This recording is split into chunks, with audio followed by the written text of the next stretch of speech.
There are tears around the world. There's heartache around the world.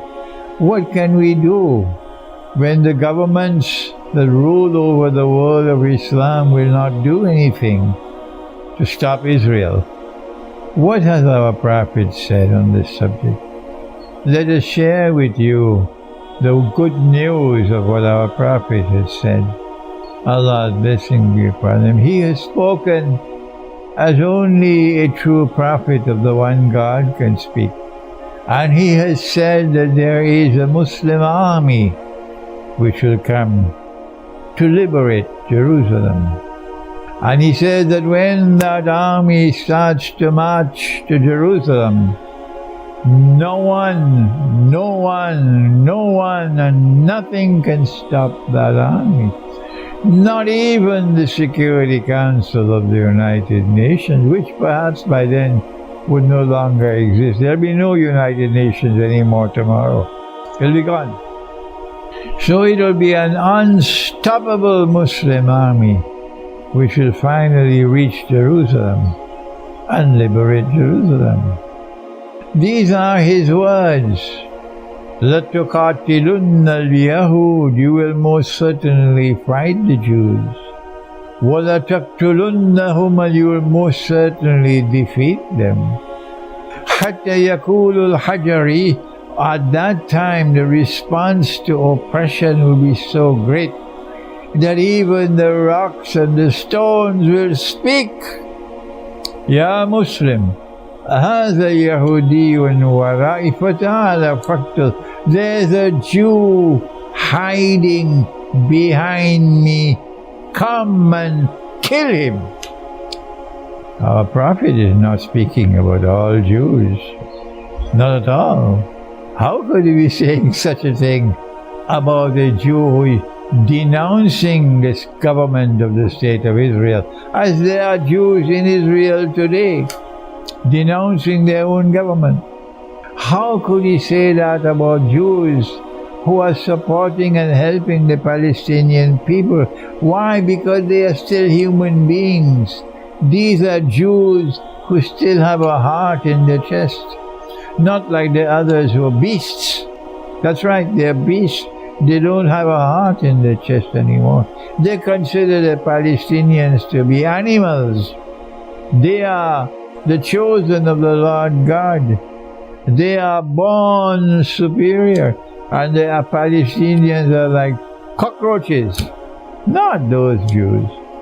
There are Jews in Israel today and Jews outside of Israel who are championing the cause of the Palestinian people, that they are being oppressed, and they are denouncing Israeli oppression.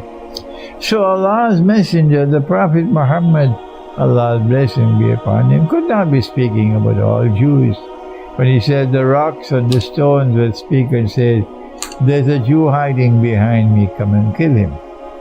And so we live with this happiness in our heart, that we know that the end time will witness a Muslim army, and that this Muslim army will come from the direction of Khorasan, and that Muslim army will be unstoppable until it reaches Jerusalem.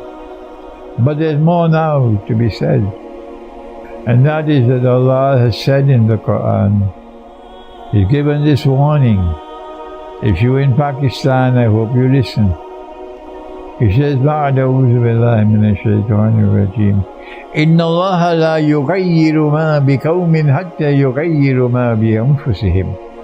That no matter how hopeless your situation might be, no matter how much you are suffering, Allah, the one God, will not intervene to change your condition until you take the initiative using Allah's guidance to change your own condition. Only then will Allah intervene to help you. So if a Muslim army is going to be marching from the direction of Khorasan, then it'll have to pass through Iran. Or we already have in Iran a government which is steadfast in standing up against Israel. A government in Iran which denounces Washington as Shaitanul Kabir. A government in Iran which has already established alliance and friendship with Russia. So we're not worried about Iran. What about Afghanistan? We already have in Afghanistan those who were born yesterday and who have grown up to be young men and who have fought Pax Britannica and defeated Pax Britannica.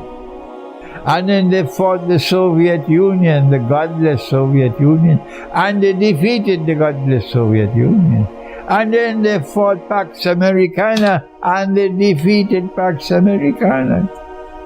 So we have no problem at all about that Muslim army coming from Iran and coming from Afghanistan. But what about Pakistan? Muhammad Ali Jinnah, may Allah bless him, he did his job.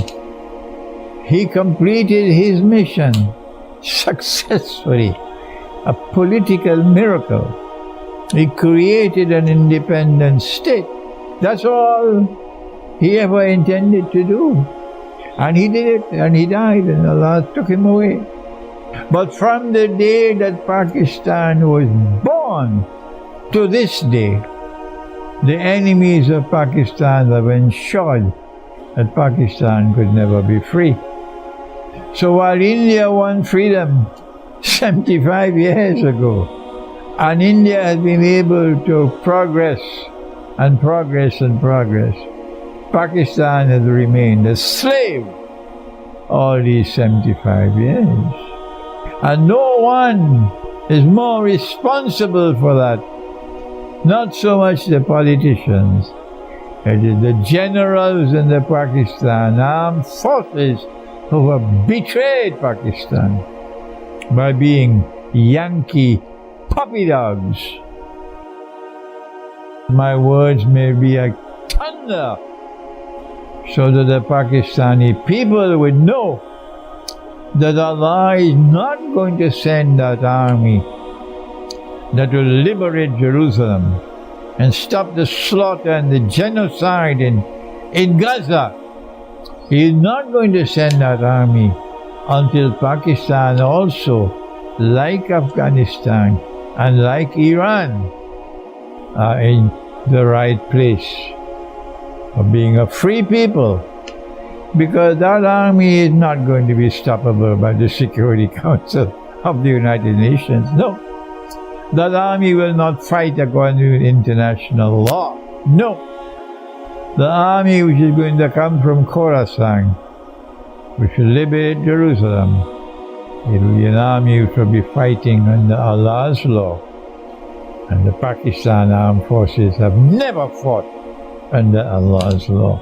So it is time for the people of Pakistan to wake up and recognize that you cannot stop the slaughter in Gaza until you can liberate Pakistan and recover freedom in Pakistan from those who are Yankee puppy dogs.